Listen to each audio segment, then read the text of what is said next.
Good morning, everyone. You are watching Barnstable This Morning. We're 23 minutes past the hour now. I'm Sarah Colvin, and joining me live in studio is Adam Liss. Good morning, Adam. Good morning, Sarah. How are you? I'm good, thank you, and a pleasure to be here, as always. Thank you so much. Adam, of course, is from Cape Stress Reduction and Optimal Health, and as we we really are in the thick of the holiday season right now, getting very close to Christmas and all the other holidays. Of course, it can be a very stressful time for people. So that's why I've invited you on to talk a little bit about how we can kind of best cope with that stress during this time of year. Yeah, and I guess it would be good to understand where the stress comes from, huh? Absolutely. So let's start talking about that. Of course, why are the holidays such a stressful time? Well, the way I think of it is that the holidays are really stressful because everything that happens around the holidays is highlighted. It's in boldface. It's bigger. Everything is bigger, you know. So everything that works might still work around the holidays. If something in my life works well, it might still work around the holidays. But things that don't work in my life, they really don't work around the holidays. Definitely. So, yeah, so if money's a problem, that really shows up at the holidays. Absolutely, because it's definitely a time of year where we are spending a little bit more, and perhaps the pressure to spend is on us. We're definitely surrounded by that for sure. So definitely, if you're having some issues with money during this time of year, not the easiest thing to deal with. Right. If relationships are problematic, that's a problem. If our health is even in question, we're usually pushing harder and working longer and out doing more things. We're eating things that we might not eat all the time, or we wish we could eat all the time and can't really eat all the time. All of those things are highlighted. It's like everything's turbocharged this time of year. So things are stressful, you know. And stressful just means that our bodies are reacting to our situations in ways that they're actually designed to, you know, to kind of keep us safe. And sometimes it's that running away from the tiger business of the tiger's attacking and my body goes into overdrive mode, and it's hard to calm it down. And so we always look for ways to calm ourselves down during the holidays, to stop for a moment, to like focus on just one thing at a time again, because we're often doing so many things around the holidays. Well, exactly, this time of year. I mean, you've got all sorts of things to do. And I mean, before we talk a little bit about some kind of de-stressing techniques, of course, I want to talk a little bit as well about all of the different holidays and the different ways in which people celebrate holidays, because that can add some stress as well, whether you're trying to be sensitive or whether you're trying to figure out, you know, what your tradition is versus what someone else's tradition is. Can that be a stressful trigger as well? Yeah, it can. I know that there's something going around Facebook right now saying, you know, don't say happy holidays, say Merry Christmas, you know, and there are just so many different ways that we do celebrate the holidays. So they are the holy days, right? The holy days, that's what the word holidays comes from. Sure. Holy days. And right now actually is Hanukkah. Okay, which is being celebrated, which is actually a celebration of independence, and there really weren't too many gifts given until we had to start competing.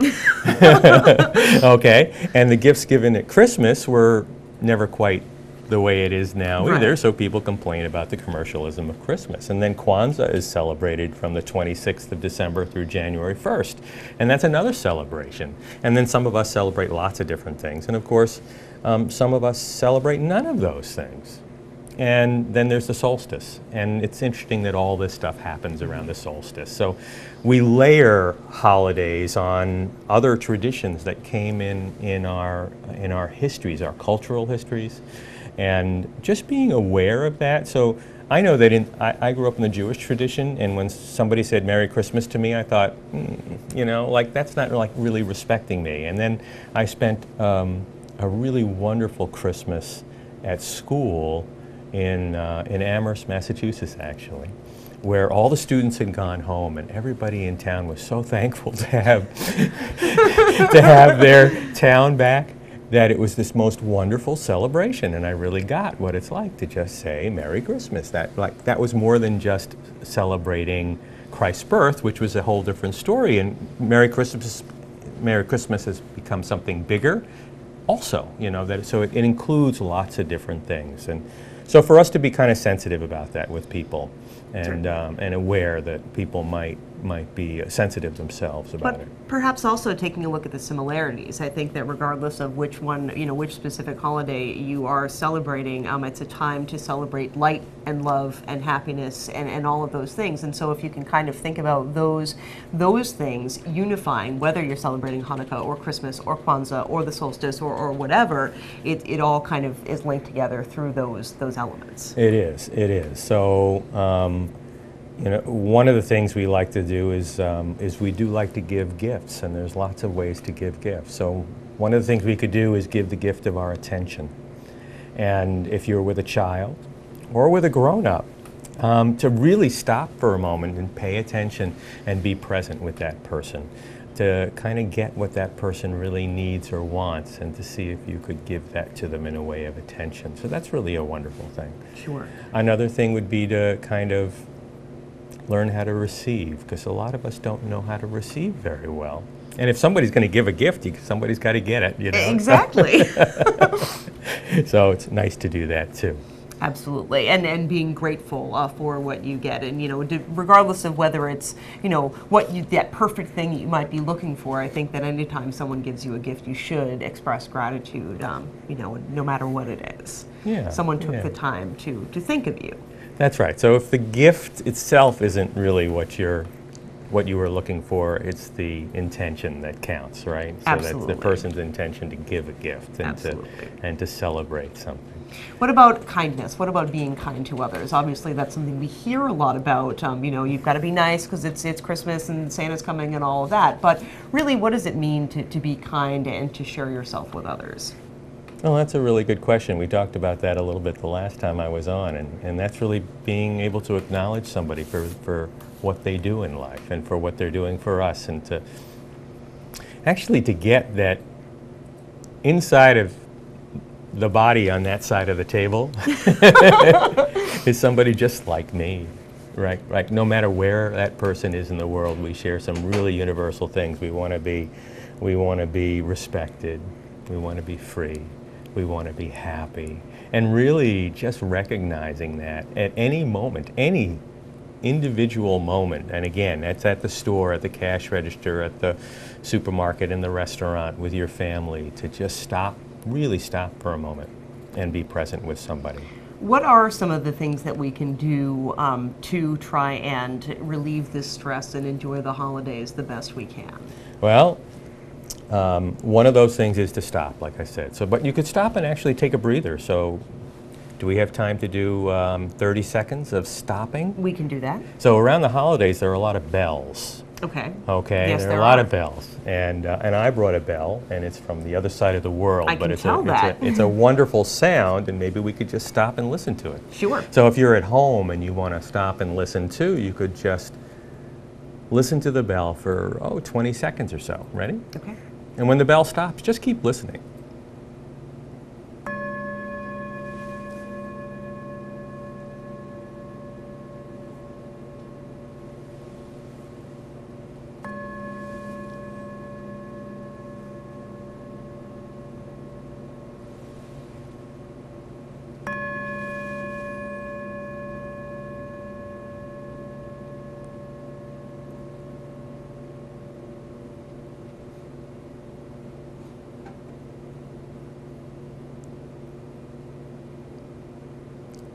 So part of what that's about is that there are two kinds of circuitry in the brain. Okay. One kind of circuitry is called the narrative circuit. It's the default circuit. It's the one we use most of the time, and it's the one that is chattering away in the brain all the time. The one that wakes you up at 2 o'clock in the morning That's and you it. won't be That's quiet. right. It's the list of things I have to buy and the list of things I have to do. It's all the stuff. It's all Christmas the cards stuff. I need to send, and food I need to buy, and Right. all that stuff. So that's one kind of circuitry in the brain. And the other kind of circuitry in the brain is called direct experience. That's like stopping at the house that's decorated with the amazing Christmas lights and just going, wow. And that's direct experience. Or smelling the scents of holiday foods, or tasting that special holiday meal, that's direct experience. Now, when we come into direct experience, that actually takes us away from the things that create stress in our lives. It just gives you that moment to kind of stop and enjoy what's going on around you. And it's literally the different circuitry in the brain. So using the senses is really important. So we just listened. Okay, you could listen, you could taste, you could watch, look, you could feel the sensations. So that's one thing to do to get us out of stress, is to stop and just be present in the senses. Another thing is to move the body. Get into the body and move the body. Dance, have fun, exercise. Go for a nice winter's walk. That's right, that's right. Do All all sorts of those things. And even being in the kitchen cooking and just getting into cooking or baking can bring us into the moment, and that comes out of that busy mind kind of thing. Well, it's almost meditative, at least I know when I'm That's cooking right. something or baking something. It's nice to kind of focus, and you have your ingredients and you're doing this, and it's very calming and soothing. Then you get to eat afterwards, which is always a plus. Yeah. And if we could eat and really focus on just what it's like to eat, what a treat, right? Absolutely, Right. absolutely. And so that brings us to another thing, is that what's it like to really pay attention to what we put in our bodies and being a little bit careful, because we know what the day after feels like. Yes. And the week after and the month after, so to be kind of have some sort of measured approach and still enjoy ourselves. And notice the other stuff that we feed ourselves with. So what are we watching on TV, and what are we reading, and what kinds of things are we talking about? Like, we could actually choose those things that we allow in too, and Absolutely. minimize our stress that way. Certainly. I mean, you are in control of what surrounds you and what goes into you, whether it's mentally or physically and all of that. That's right. Yeah. Well, Adam, we are out of time. I thank you so much, as always, for stopping by here on Barnstable this morning and sharing with us some tips for de-stressing in the holiday season. Well, Merry Christmas, Happy Hanukkah, Happy Kwanzaa.